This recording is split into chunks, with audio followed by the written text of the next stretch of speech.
Hello, কেমন আছো সবাই? এটা হচ্ছে চতুর্থীর দিনের ভ্লগ।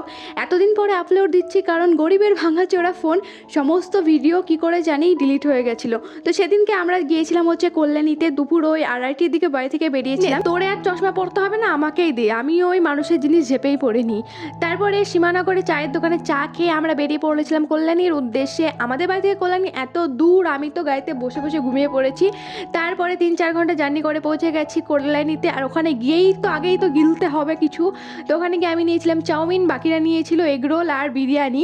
বিরিয়ানিতে এত আতর দিয়েছিল, ফুল প্লেট বিরিয়ানি খেলে মনে হয় সারা কল্যাণীতে আমার গা থেকে আতরের গন্ধতে মম করতো। রেস্টুরেন্ট থেকে একদম ভরপেট খাওয়া দাওয়া কইরা আমরা পৌঁছে গেছি হচ্ছে কল্যাণী ITI মোড়ে। আর ITI মোড়ে পৌঁছে গিয়ে একটু ক্যাপ না মারলে হয়, সবাইকে দেখাতে হবে। তো আমি ITI মোড়ে ঠাকুর দেখতে গেছি, তারপরে লাইন ধরে হাঁটতে গেছি। এখানে দিদিকে বললাম একটু ভিডিও করি, ওই পেছে ছুটলো, যা তোরে আর ভিডিওতে আসতে হবে না। আর আমরা হাঁটতে হাঁটতে পৌঁছে গেছি হচ্ছে থাইল্যান্ডে। কোনো রকম ভিসা পাসপোর্ট কিছু ছাড়া পৌঁছে গেছি থাইল্যান্ডে। গাইজ, থাইল্যান্ডে তো যেতে পারবো না, তো এখান থেকে অরুণ মন্দির দেখে নিলাম। তবে ঠাকুর দেখবো কি, এদের পাহারা দিতে বলা হয়নি, বলেছে তোমরা যত পি করতে পারবে তত পিপি করবে। আমি আগামী 1 মাস ঘুমের ঘরে এদের পিপি শুনেছি।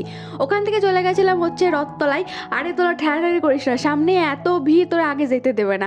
মানে থাইল্যান্ড থেকে চলে গেছিলাম হচ্ছে বৃন্দাবন মথুরাতে। আর এখানকার প্যান্ডেলটা আমার ভীষণ ভীষণ ভালো লেগেছে। বাইরেকার কারুকার্য, লাইটিং, ভেতরকার কারুকার্য আমার দুর্দান্ত লেগেছে। তো ওখান থেকে বেরিয়ে আমরা চলে গেছিলাম A9 ক্লাবে। A9 ক্লাবের কি থিম ছিল আমার ঠিক এখন মনে নেই, তবে অবশ্য প্যান্ডেল ঠাকুর দুটোই অসম্ভব সুন্দর করেছিল। ওখান থেকে বাইরে এসে দেখছি সবাই বন্দুকগুলো কিনছে। আসলে এই বন্দুকে ক্যাপ লাগবে না, দেশলাই লাগবে, দেশলাই দিলে এটা ফাটানো যাবে।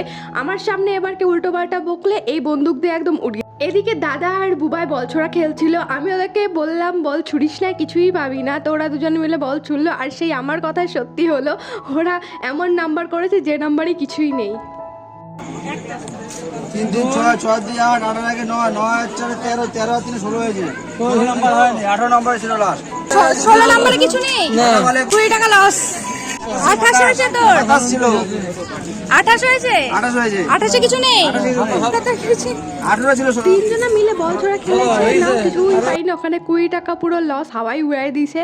তারপরে ওখান থেকে আমরা চলে গেছিলাম এই যে বন্দুক ফাটাতে। দিদির ছেলে আবার বন্দুক ফাটাচ্ছিল, তারপরে দাদা বন্দুক ফাটাচ্ছিল। আর এখানে কি হলো বুঝতে পারলাম না, ফটাস ফটাস করে বন্দুক ফাটালো তো, কিন্তু এখানেও কিছু ওই দেশলাই আলা বন্দুকটা এখানে কাজে লাগাতে হতো। ভগবান হাইট দেয়নি তো কি হয়েছে, একখান হিল তোলা জুতা কিনেছি আর পায়ে অলরেডি ফুসকা পড়ে গেছে।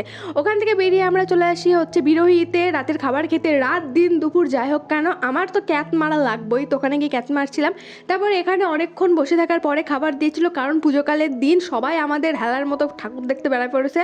আর এখানে নিয়েছিলাম হচ্ছে তড়কা আর রুটি। তড়কাতে এত জাল দিয়েছিল আমার মাথা, আমি নিজেই চাপড়াচ্ছিলাম। বিরোহী থেকে খাওয়া দাওয়া করে গেছিলাম তাহিরপুরে। তাহিরপুরে এটা হচ্ছে প্রান্তিক বা প্রতীক সংঘ বলে কিছু একটা ছিল।